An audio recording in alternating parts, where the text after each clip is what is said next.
Seorang dukun menculik bayi untuk ditumbalkan dalam ritual hitam. Tapi rencananya hancur total ketika cahaya terang turun dari langit, membakar seluruh tempat ritual dan membuat para roh jahat menjerit ketakutan. Bayi itu bukan bayi biasa, karena sejak ia lahir, ada sesuatu yang berbeda. Warga desa pun geger, media heboh, dan dunia menyaksikan kuasa Tuhan Yesus bekerja secara nyata. Pertobatan massal terjadi, dan bahkan mantan dukun itu bersaksi sambil menangis. Apa sebenarnya rahasia bayi ini? Mengapa langit terbuka saat ia hendak diserahkan ke iblis? Saksikan kisah nyata yang mengguncang iman ini. Kisah yang akan mengubah cara pandangmu tentang mukjizat dan kuasa Tuhan yang hidup.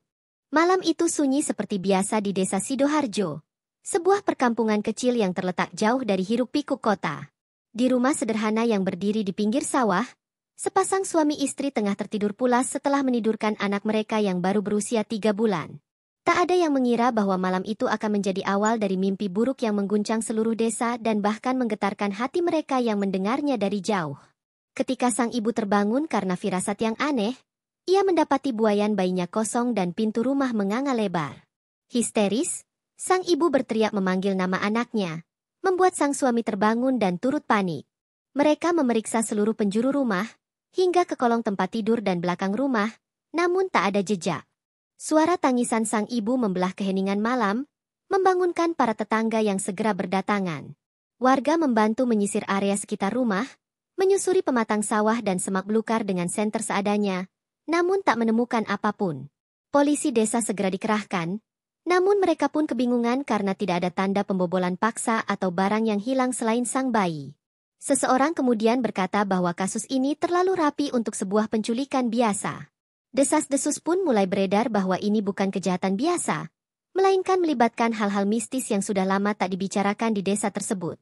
Beberapa orang tua menyebut bahwa dulu, dukun bernama Surojo tinggal tak jauh dari desa dan dikenal sebagai sosok yang sering melakukan ritual pesugihan. Namun ia sudah lama menghilang sejak kasus kematian misterius yang tak bisa dijelaskan. Meskipun demikian, warga yang mempercayai hal-hal gaib merasa yakin bahwa hilangnya bayi ini berhubungan dengan kekuatan hitam. Dalam keheningan malam, beberapa tetua desa duduk bersama di balai dusun, membicarakan kemungkinan kembalinya kekuatan gelap yang dulu pernah meneror desa itu. Ketegangan pun mulai terasa, bukan hanya karena kehilangan bayi, tetapi karena ketakutan akan kembalinya masa lalu yang kelam. Sementara itu, sang ibu tak berhenti menangis dan terus memanggil nama anaknya. Ia memeluk bantal bayi yang kosong, berharap semua ini hanya mimpi. Sang suami pun nyaris putus asa, namun berusaha menenangkan istrinya sambil berdoa dalam hati. Mereka adalah penganut Kristen yang taat, dan kini hanya bisa berharap kepada Tuhan Yesus agar bayi mereka ditemukan kembali. Di tengah kekacauan itu, seorang tetangga tiba-tiba berkata bahwa ia melihat sosok berjubah lewat di gang kecil di belakang rumah korban malam itu. Sosok itu membawa buntalan besar dan berjalan cepat ke arah hutan kecil di ujung desa. Polisi segera menginterogasi saksi tersebut, dan menelusuri jejak yang mengarah ke tempat yang disebut. Namun jejak itu tiba-tiba terhenti di jalan tanah yang kering, seolah orang itu menghilang begitu saja. Pencarian malam itu pun dihentikan karena gelap dan membahayakan. Namun firasat banyak orang mengatakan bahwa bayi itu masih hidup, dan tengah berada di tangan orang yang sangat berbahaya. Esok paginya, kabar ini menyebar dengan cepat ke seluruh penjuru desa dan masuk ke media sosial. Banyak yang menaruh simpati, namun sebagian meragukan cerita tentang penculikan mistis.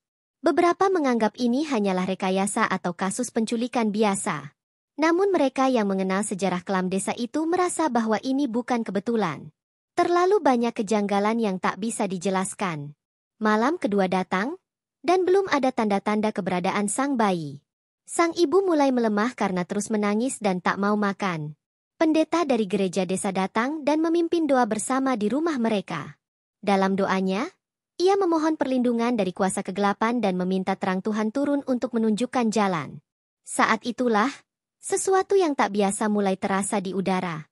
Seperti ada pergerakan yang tidak kasat mata, menandakan bahwa sebuah peperangan rohani telah dimulai.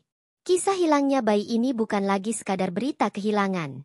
Ini telah menjadi pertarungan antara iman dan kegelapan, antara dunia yang kasat mata dan yang tidak. Dan ketika malam ketiga datang, sesuatu mulai bergerak di balik tirai dunia ini. Sebuah kehadiran yang selama ini tersembunyi, mulai menampakkan dirinya di sudut-sudut gelap hutan. Tapi belum ada yang tahu bahwa bayi yang dianggap lemah itu sebenarnya sedang dilindungi oleh sesuatu yang jauh lebih besar dari yang mereka bayangkan. ASCGP. Pagi itu, suasana desa masih dipenuhi kecemasan. Namun berita tentang kemungkinan keterlibatan seorang dukun mulai menyulut semangat baru dalam pencarian. Seorang warga, Pak Gino, tiba-tiba mengaku bahwa ia sempat melihat ada bekas-bekas sesajen dan darah segar di dekat pohon besar di pinggir hutan 2 hari sebelumnya. Awalnya ia mengira itu hanya ritual biasa. Namun setelah mendengar berita hilangnya bayi, ia yakin tempat itu bisa jadi petunjuk. Polisi dan warga segera bergerak menuju lokasi yang disebut Pak Gino dengan peralatan sederhana. Di tempat itu, mereka menemukan beberapa benda mencurigakan. Ada tempurung kelapa berisi darah kering, beberapa helai rambut, dan sepasang sandal bayi yang telah terbelah 2. Aroma dupa yang menyengat masih melekat di udara, menandakan bahwa tempat itu baru saja digunakan. Di atas tanah, tertulis simbol aneh dari arang dan bunga-bunga layu berserakan. Seorang warga yang dulunya pernah mendalami ilmu perdukunan menyebut bahwa ini adalah bagian dari persiapan ritual tumbal. Semua orang yang hadir mendadak merasa merinding, seolah ada hawa dingin yang menyusup ke dalam tubuh mereka. Nama Surojo kembali terdengar dalam bisik-bisik warga. Ia dikenal sebagai dukun yang dulunya tinggal di desa tetangga, namun sering terlihat berkeliaran di sekitar desa Sidoharjo. Ia pernah tersangkut kasus kematian misterius seorang anak, namun tak pernah terbukti karena kurang bukti. Setelah itu ia menghilang begitu saja, dan tak ada yang tahu kemana perginya. Kini, banyak yang percaya bahwa ia kembali dalam diam, dan bayi itu adalah bagian dari ritual gelap yang sedang ia jalankan. Polisi pun mulai menyusun data dan menelusuri kemungkinan keberadaan Surojo. Beberapa warga memberikan informasi bahwa mereka sempat melihat pria tua berjubah gelap mondar-mandir di pasar malam 2 hari sebelum bayi itu hilang. Ia membeli beberapa barang aneh, seperti minyak zaitun, tali ijuk, dan tulang ayam. Mereka tidak berpikir macam-macam saat itu. Namun kini setelah kejadian ini, semua terasa saling terhubung. Seseorang bahkan mengaku pernah melihat Surojo mengubur sesuatu di bawah pohon pisang dekat sungai. Polisi segera menuju lokasi tersebut dan menggali tempat yang dimaksud. Yang mereka temukan membuat bulu kuduk berdiri. Sebuah kendi berisi darah beku, potongan kain bayi, dan serpihan cermin. Ini diyakini sebagai alat penguat mantra pemanggil arwah. Pendeta desa yang turut menyaksikan hal itu langsung berdoa dan menyiramkan minyak urapan di sekitar tempat itu. Ia berkata, "Ini bukan hanya pekerjaan manusia, ini pekerjaan iblis." Warga yang melihat kejadian tersebut semakin yakin bahwa mereka sedang berhadapan dengan kekuatan yang jauh melampaui logika manusia. Suasana desa kini berubah dari sekadar cemas menjadi benar-benar takut. Namun di tengah ketakutan itu, keluarga bayi tetap bertahan dalam doa. Setiap malam, mereka menggelar ibadah keluarga, memohon kepada Tuhan agar bayi mereka dilindungi. Di luar rumah mereka, warga mulai berjaga, menyadari bahwa bahaya bisa menimpa siapa saja jika ini benar-benar berkaitan dengan tumbal. Seorang warga bahkan memutuskan membawa keluarganya mengungsi ke kota, takut jika Surojo mencari korban lain. Ketegangan semakin memuncak ketika seekor anjing peliharaan mendadak mati di halaman rumah tanpa sebab yang jelas. Di sisi lain, pendeta desa mulai mengajak para warga untuk menolak teror dengan kekuatan doa. Ia meyakini bahwa terang Tuhan lebih kuat dari kuasa gelap manapun. Setiap malam, puluhan orang berkumpul di gereja desa, bernyanyi, memuji, dan memohon perlindungan atas desa mereka. Saat malam keempat tiba, seorang anak kecil mendadak kerasukan dan berteriak menyebut nama Surojo sambil menunjuk ke arah hutan. Ia berkata dengan suara berat, "Anak itu bukan milikmu. Ia telah disegel oleh terang." Sontak semua yang hadir terdiam, menyadari bahwa ini bukan lagi urusan biasa. Polisi akhirnya mengeluarkan surat perintah pencarian resmi atas nama Surojo. Wajahnya yang dulu hanya jadi cerita, kini dicetak dan ditempel di tiap sudut desa. Pencarian besar-besaran digelar, menyusuri hutan, sungai, dan gubuk-gubuk kosong yang tersebar di pinggir desa. Beberapa sukarlawan mengaku melihat sosok hitam melintas di balik pohon, tapi selalu menghilang saat dikejar. Pencarian terus dilakukan meski medan semakin sulit dan gelap. Namun justru saat upaya pencarian nyaris mencapai kebuntuan, terdengar kabar bahwa seseorang telah melihat cahaya aneh muncul dari dalam hutan malam sebelumnya. Cahaya itu tidak seperti senter atau lampu biasa. Ia bersinar lembut, namun mampu menerangi sekeliling dengan aura hangat. Beberapa mengira itu hanya ilusi atau pantulan bulan. Tapi satu hal pasti, arah cahaya itu mengarah ke bagian terdalam hutan yang belum sempat dijelajahi. Dan di sanalah, tak lama lagi, misteri ini akan menemui titik baliknya. Pencarian akhirnya membuahkan hasil ketika seorang warga bernama Pak Ranto, yang dikenal sebagai pemburu babi hutan, melaporkan melihat gubuk tua berdiri menyendiri di tengah hutan lebat. Gubuk itu tertutup semak dan nyaris tak terlihat dari luar. Ia mengaku mencium bau anyir yang menusuk dari arah bangunan tersebut dan mendengar suara lirih seperti nyanyian yang tidak manusiawi. Informasi itu segera ditindaklanjuti oleh polisi dan tim warga. Dengan penuh kehati-hatian, mereka menyusup ke dalam hutan dan menemukan bangunan reot itu berdiri di bawah pohon tua yang daunnya menghitam seolah hangus. Saat mereka mendekat, suara aneh itu terdengar semakin jelas. Bukan suara manusia biasa, tetapi seperti bisikan bercampur geraman. Ketika polisi mendobrak pintu gubuk, mereka menemukan pemandangan mengerikan. Di tengah ruangan terdapat lingkaran dari darah, dengan lilin-lilin hitam di sekelilingnya. Di dalam lingkaran, seorang pria tua kurus dan berjenggot panjang duduk bersila, memegang boneka jerami dan menggumamkan mantera yang terdengar asing. Ia adalah Surojo, dukun yang selama ini dicari. Di pojok ruangan, tergeletak sebuah keranjang rotan, dan di dalamnya, bayi yang hilang, dalam kondisi utuh dan masih hidup. Namun yang mengejutkan bukan hanya keberadaan bayi tersebut, melainkan pengakuan yang keluar dari mulut Surojo ketika ditangkap. Dengan wajah ketakutan dan suara bergetar, ia berteriak, "Anak ini tak bisa disentuh. Ia membawa cahaya. Dia bukan milik kegelapan." Semua orang yang mendengar mengernyit, mengira ia sedang berakting gila. Tapi sorot matanya menunjukkan ketakutan yang sungguh-sungguh, seolah ia melihat sesuatu yang benar-benar menggentarkan. Ia kemudian menjelaskan bahwa setiap kali mencoba memulai ritual tumbal, api lilin padam sendiri dan tubuhnya seperti disambar listrik. Ia juga mengaku bahwa pada malam pertama saat bayi itu diletakkan di altar ritual, tubuh bayi itu tiba-tiba memancarkan cahaya putih terang yang membuatnya terpental beberapa meter. Surojo menduga bahwa bayi itu telah disegel oleh kekuatan yang tak bisa ia tembus. Ia mencoba berbagai mantra, dari pemanggilan arwah leluhur hingga pemujaan setan laut, namun semua berujung gagal. Bahkan saat mencoba menyayat ujung jari bayi itu sebagai bagian dari pengorbanan darah, pisaunya patah seketika tanpa sebab yang jelas. Tubuhnya sendiri melepuh setiap kali menyentuh bayi itu. Polisi menganggap cerita itu tak masuk akal, namun tetap membawa bayi tersebut keluar dari gubuk dan menangkap Surojo. Pendeta desa yang ikut serta dalam penyelamatan itu langsung memeluk bayi tersebut dan berdoa keras sambil menangis. Ia bersaksi bahwa saat ia menyentuh anak itu, hatinya tiba-tiba dipenuhi damai dan ada dorongan kuat untuk bersujud. Ia percaya bayi itu telah diproteksi oleh kuasa Tuhan. Sementara warga lainnya hanya bisa terpana menyaksikan betapa tenangnya bayi itu meski telah melalui peristiwa menegangkan. Setelah diamankan, Surojo terus bergumam di dalam tahanan bahwa ia dihantui oleh cahaya yang membakar jiwanya. Ia meminta pendeta datang untuk mengusir cahaya itu dari pikirannya. Ketika pendeta datang dan memimpin doa, Surojo berteriak-teriak kesakitan, dan setelahnya pingsan selama 2 hari. Polisi yang menjaga pun mengaku malam-malam mereka dihantui suara tangis dan bayangan hitam yang melintas di dinding sel, namun menghilang saat didekati. Semua ini membuat banyak orang percaya bahwa ini bukan hanya kasus kriminal, tetapi pertarungan spiritual antara terang dan kegelapan. Berita tentang bayi yang tidak bisa ditumbalkan itu tersebar luas. Beberapa media mulai mewawancarai warga dan merekam bekas-bekas ritual di gubuk tua tersebut. Video pengakuan Surojo yang mengatakan, anak ini membawa terang yang membakar setan, menjadi viral dan menuai berbagai reaksi. Ada yang mencemooh sebagai karangan, tapi lebih banyak yang merasa terharu dan melihatnya sebagai bukti nyata bahwa Tuhan masih bekerja dengan caranya sendiri. Komentar-komentar di media sosial dipenuhi seruan, "Puji Tuhan," dan "Yesus hidup."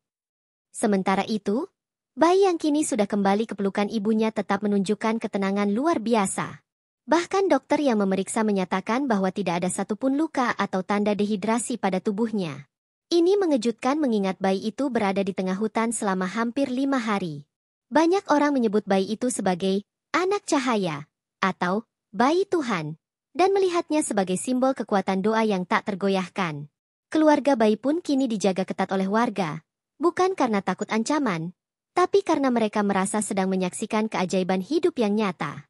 Warga desa yang dulu percaya pada hal-hal mistis kini mulai meninggalkan praktik tersebut. Mereka menganggap apa yang terjadi pada Surojo adalah bukti bahwa kuasa gelap akan selalu kalah oleh kuasa terang. Gereja desa tak pernah seramai ini sebelumnya. Ibadah berlangsung hampir setiap malam dan suasana penuh sukacita menyelimuti desa. Anak-anak yang dulu takut gelap kini berani berjalan malam, karena percaya cahaya Tuhan melindungi mereka. Namun di balik sukacita itu, banyak yang bertanya-tanya, mengapa bayi itu bisa memiliki perlindungan sebesar itu? Apakah ada rencana Tuhan yang lebih besar? Apakah ini tanda dari sesuatu yang lebih besar yang akan datang? Pertanyaan-pertanyaan itu masih belum terjawab, tapi satu hal pasti, keajaiban baru saja dimulai. Sebab di malam berikutnya, langit di atas desa bersinar dengan cahaya tak biasa, dan semua mata pun tertuju ke sana, menyaksikan sesuatu yang belum pernah mereka lihat seumur hidup. Malam ke-6 setelah bayi ditemukan menjadi malam yang tak terlupakan bagi seluruh warga desa Sidoharjo. Langit yang biasanya gelap dan sunyi tiba-tiba bersinar dengan cahaya lembut keemasan, memancar dari satu titik di atas hutan tempat bayi itu diselamatkan. Tidak ada petir, tidak ada suara gemuruh, hanya sinar yang turun dengan tenang, membentuk seperti kolom cahaya yang menyentuh tanah. Warga yang sedang mengikuti doa malam di gereja sontak keluar dan mendongak ke langit, terpana menyaksikan keajaiban yang sulit dijelaskan dengan logika manusia. Beberapa warga langsung mengira itu adalah meteor atau fenomena alam biasa. Namun sinar tersebut tidak bergerak dan tak meledak. Ia hanya diam, seolah memang sengaja turun untuk menunjukkan sesuatu. Beberapa orang segera merekam kejadian itu dengan ponsel mereka. Namun yang tertangkap kamera bukan hanya cahaya, melainkan siluet samar seperti salib di tengah sorot cahaya tersebut. Anak-anak kecil yang melihatnya menangis haru, sementara orang dewasa hanya bisa bersimpuh, tak mampu berkata apa-apa. Suasana yang menggetarkan itu meluluhkan hati yang paling keras sekalipun. Di tengah kebingungan, pendeta desa keluar dari gereja dan berteriak, "Itu tanda dari Tuhan. Cahaya dari surga." Suaranya menggema, dan jemaat mulai menyanyikan pujian spontan di bawah sinar langit tersebut. Seolah langit terbuka malam itu, memberi pesan kepada manusia bahwa Tuhan sedang bekerja.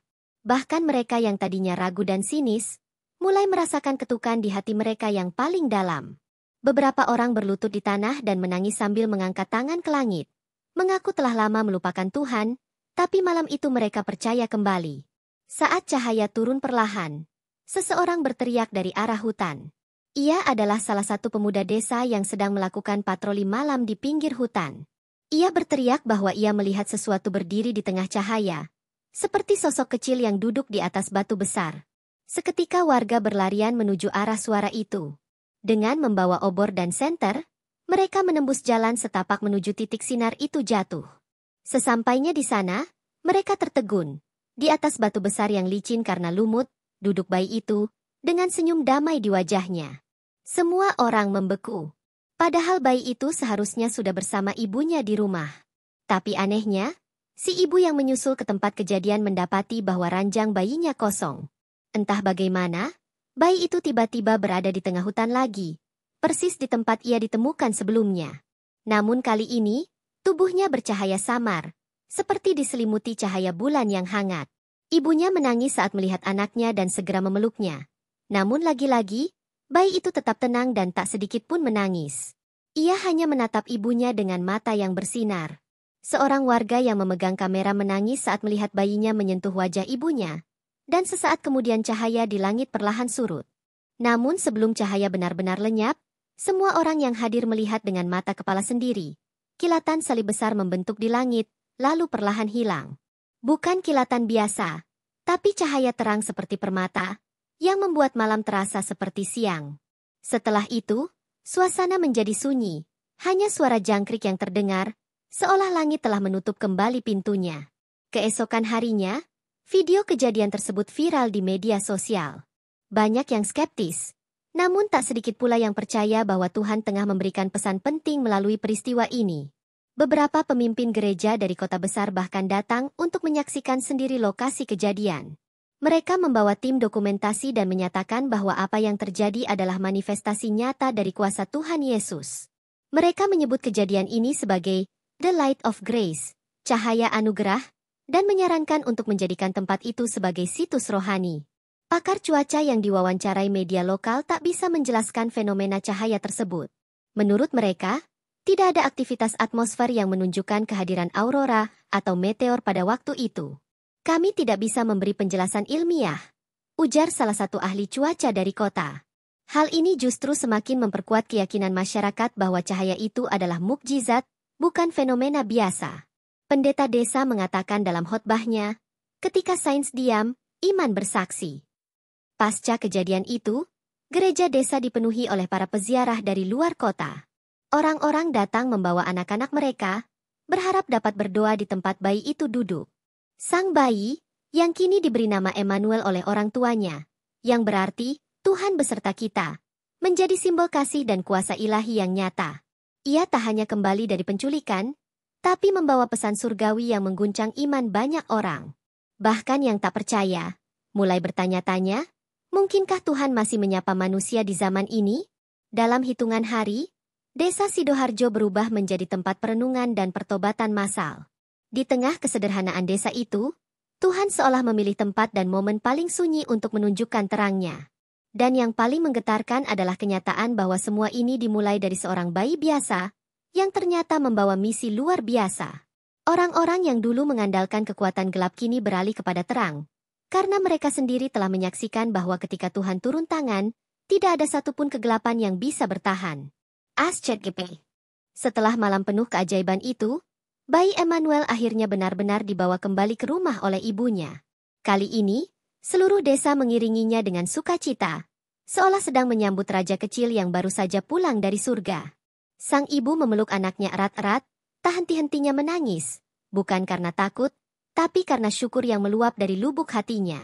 Setiap pelukan yang ia berikan terasa seperti ikatan baru antara ibu dan anak, ikatan yang tak hanya dipererat oleh darah, tapi juga oleh mujizat.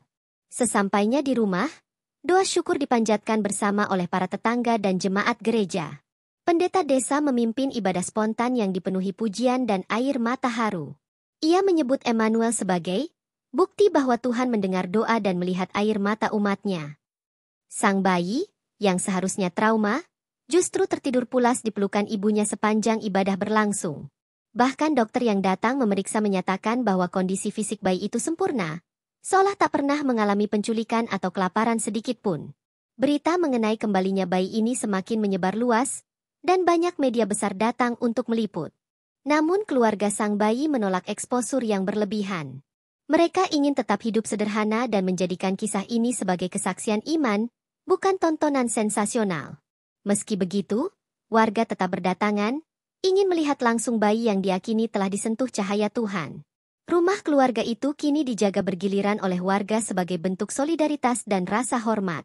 Seorang wanita tua yang sebelumnya tidak percaya Tuhan, datang dengan langkah tertatih membawa seikat bunga dan air mata. Ia berkata, "Aku ingin meminta ampun kepada Tuhan karena selama ini aku mengandalkan ilmu gelap untuk mencari keselamatan. Tapi bayi ini menyadarkanku bahwa terang selalu lebih kuat dari gelap." Kesaksiannya mengguncang banyak hati dan membuat lebih banyak orang kembali kepada Tuhan. Gereja desa penuh setiap hari. Orang-orang dari luar kota pun datang, bukan hanya karena penasaran, tetapi untuk berlutut dan berdoa. Pendeta desa melihat momen ini sebagai titik balik besar dalam kehidupan rohani warga. Ia menyelenggarakan ibadah kebangunan rohani setiap malam dan mengundang hamba-hamba Tuhan dari berbagai kota. Gereja kecil itu kini bergema dengan puji-pujian dan tangisan pertobatan. Tak jarang, suasana menjadi begitu kuat hingga banyak orang merasakan kehadiran ilahi secara nyata. Bahkan anak-anak yang dulu sulit diajak berdoa kini rajin mengikuti ibadah dan membaca Alkitab. Ibu Emmanuel sendiri menjadi sosok inspiratif. Ia kini rutin diundang untuk berbicara di berbagai pertemuan doa, menceritakan bagaimana ia hanya mengandalkan iman dan doa di tengah kegelapan. Saat semua orang panik, saya hanya bisa berdoa, "Tuhan Yesus, pegang anakku. Jangan lepaskan dia," ujarnya sambil menangis. Kesaksian itu membuat banyak orang menangis dan menyadari bahwa iman yang sederhana namun tulus bisa menggerakkan tangan Tuhan dengan cara yang dahsyat. Di tengah kebangkitan spiritual itu, Surojo, sang dukun yang menculik bayi tersebut, tetap mendekam dalam tahanan. Namun yang mengejutkan, ia mulai berubah. Ia meminta didatangkan Alkitab dan seringkali ditemukan berdoa sendiri di dalam sel. Beberapa penjaga bersaksi bahwa mereka melihatnya menangis dan memohon ampun kepada Tuhan. Ia mengakui bahwa selama ini telah salah memilih jalan dan kini ingin menyerahkan hidupnya kepada Yesus. Pertobatannya menjadi kisah tersendiri yang tak kalah menggugah. Desa Sidoharjo yang dulu terkenal angker, kini berubah menjadi tempat penuh sukacita dan terang. Rumah-rumah yang dulu menyimpan jimat dan benda keramat, kini digantikan dengan salib dan pujian. Jalan desa dipenuhi spanduk-spanduk bertuliskan, Yesus hidup, dan terang telah datang. Setiap sudut desa terasa berbeda, seolah disucikan oleh cahaya yang turun dari langit hari itu. Bahkan udara desa pun terasa lebih sejuk, lebih damai, dan lebih hidup.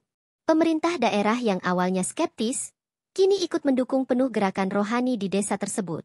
Mereka membangun aula kecil untuk pertemuan doa, memperbaiki jalan menuju lokasi gubuk tua, dan menyatakan tempat itu sebagai zona bebas praktik klinik. Desa yang dulunya dipenuhi ketakutan, kini menjadi destinasi rohani. Wisatawan dan peziarah datang untuk melihat batu tempat Emmanuel ditemukan, yang kini disebut batu kesaksian. Banyak orang yang berdoa di sana mengaku merasakan damai yang luar biasa. Namun yang paling mengharukan adalah perubahan di dalam hati setiap warga. Mereka tak lagi takut pada kuasa kegelapan. Mereka percaya bahwa terang Tuhan telah menetap di tengah mereka. Dan semua itu dimulai dari satu bayi kecil, yang dibawa lari oleh dukun, tapi justru menjadi alat Tuhan untuk mengubah seluruh kehidupan desa. Sebuah pelukan ibu yang dahulu penuh ketakutan, kini menjadi simbol kasih yang tak tergoyahkan, kasih dari surga yang turun menyentuh bumi. Desa Sidoharjo kini tak lagi sama. Sejak peristiwa bayi Emmanuel dan turunnya cahaya dari langit, desa yang dulunya dipenuhi bayang-bayang mistis perlahan berubah menjadi pusat kebangunan rohani yang tak terduga. Setiap sudut desa kini memantulkan atmosfer berbeda. Bukan karena pembangunan fisik, melainkan karena hati warganya yang telah mengalami pertobatan sejati.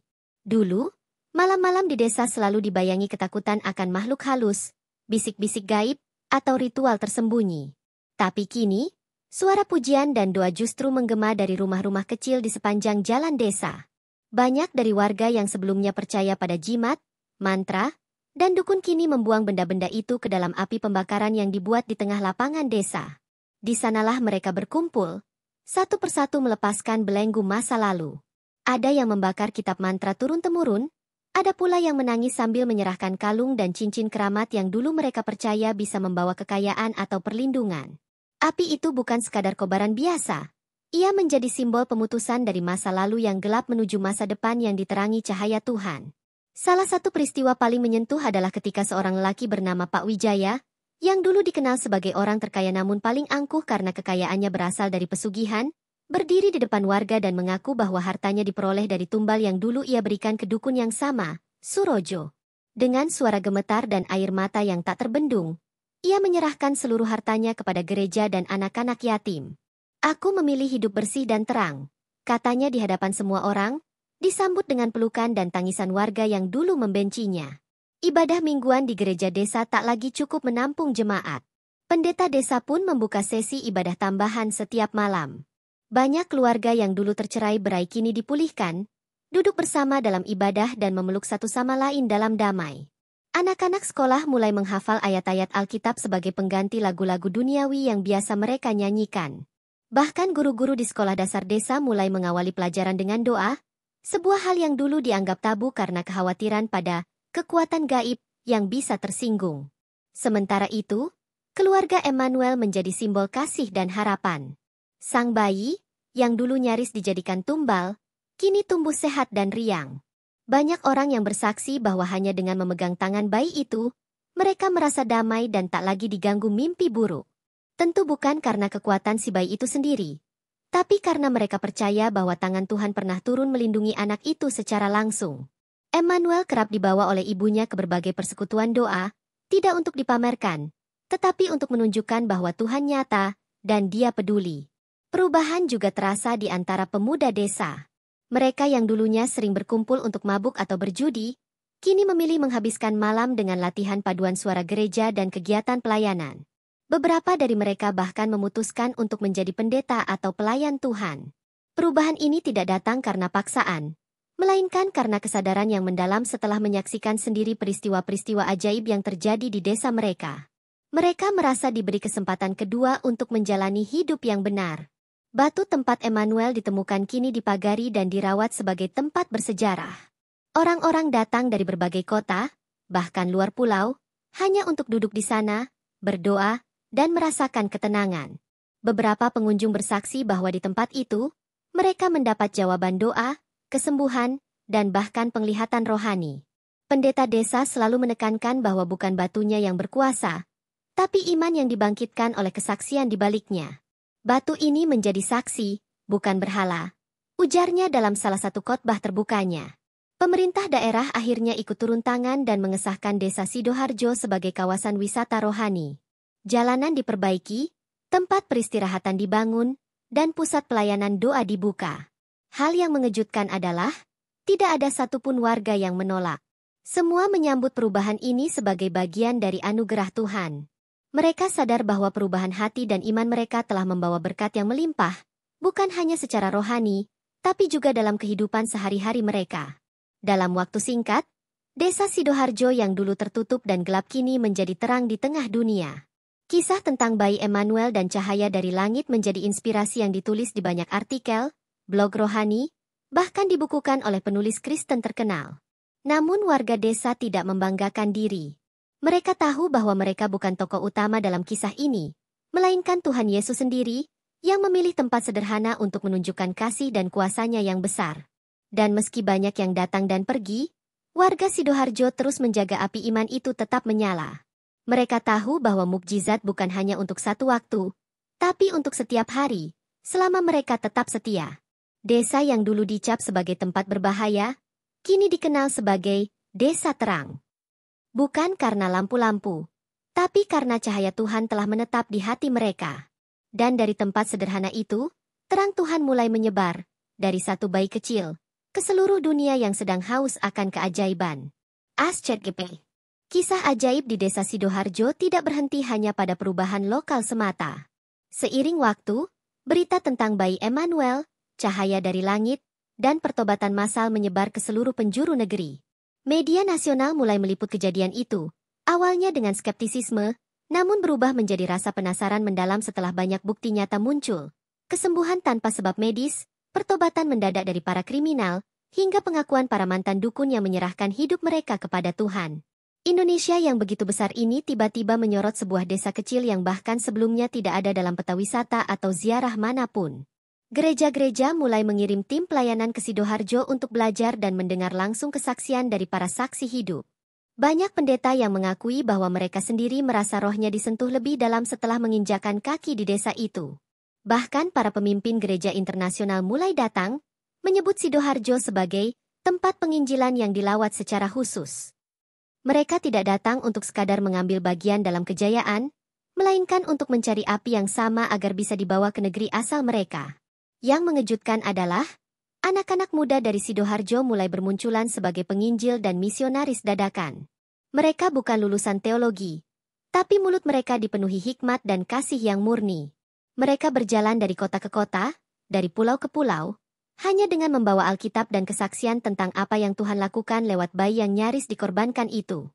Ribuan orang bertobat bukan karena mereka melihat kehebatan anak-anak itu, tapi karena mereka merasakan hadirat Tuhan yang menyertai mereka.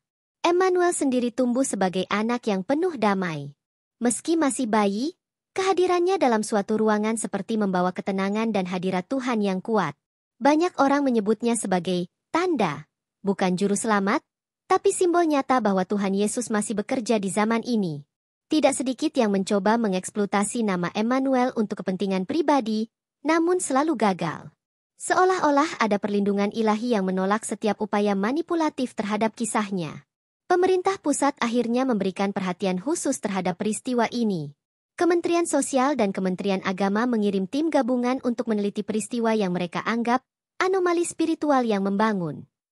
Alih-alih menemukan hal yang mencurigakan, para pejabat itu justru ikut terlibat dalam doa dan pengakuan iman di tengah lapangan desa.